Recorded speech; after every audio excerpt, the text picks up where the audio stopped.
आज हम आपको पाप मोचनी एकादशी की कथा सुनाएंगे। यह एकादशी चैत्र मास के कृष्ण पक्ष में पड़ती है। तो चलिए कथा हम आरंभ करते हैं। जय श्री गणेश।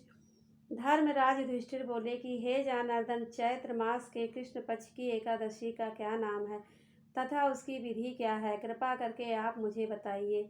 श्री भगवान बोले कि हे राजन, चैत्र मास के कृष्ण पक्ष की एकादशी का नाम पाप मोचनी एकादशी है। इसके व्रत के प्रभाव से मनुष्य के सभी पापों का नाश होता है। यह सब व्रतों से उत्तम व्रत है।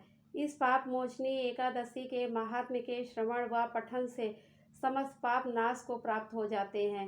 एक समय देव ऋषि नारद जी ने जगत पिता ब्रह्मा जी से कहा, महाराज, आप मुझसे चैत्र मास के कृष्ण पक्ष की एकादशी का विधान कहिए। ब्रह्मा जी कहने लगे कि हे नारद, चैत्र मास के कृष्ण पक्ष की एकादशी पाप मोचनी एकादशी के रूप में मनाई जाती है। इस दिन भगवान विष्णु का पूजन किया जाता है। इसकी कथा के अनुसार प्राचीन समय में चित्ररथ नाम के एक रमणीक वन था। इस वन में देवराज इंद्र गंधर्व कन्याओं तथा देवताओं सहित स्वच्छंद विहार करते थे। एक बार मेधावी नामक ऋषि भी वहां पर तपस्या कर रहे थे। वे ऋषि शिव उपासक तथा अप्सराएं शिव द्रोहिणी अनंग दास थी। एक बार कामदेव ने मुनि का तप भंग करने के लिए उनके पास मंजू घोषा नामक अप्सरा को भेजा।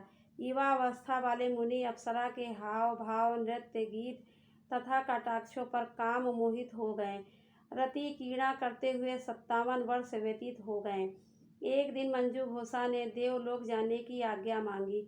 उसके द्वारा आज्ञा मांगने पर मुनि को भान आया और उन्हें आत्मज्ञान हुआ कि मुझे रसातल में पहुंचाने का एकमात्र कारण अप्सरा मंजू घोषा ही है।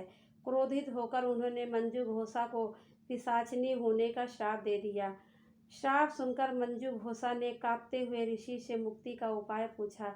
तब मुनिश्री ने पाप मोचनी एकादशी का व्रत रखने को कहा और अप्सरा को मुक्ति का उपाय बताकर पिता च्युयन के आश्रम में चले गए।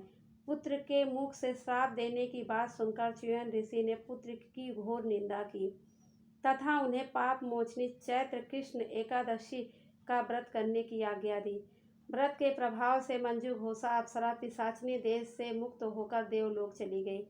अतः हे नारद, जो कोई मनुष्य विधि पूर्वक इस व्रत को करेगा उसके सारे पापों की मुक्ति होना निश्चित ही है, और जो कोई इस व्रत के महात्म को पढ़ता और सुनता है उसके सारे संकटों से मुक्ति मिल जाती है।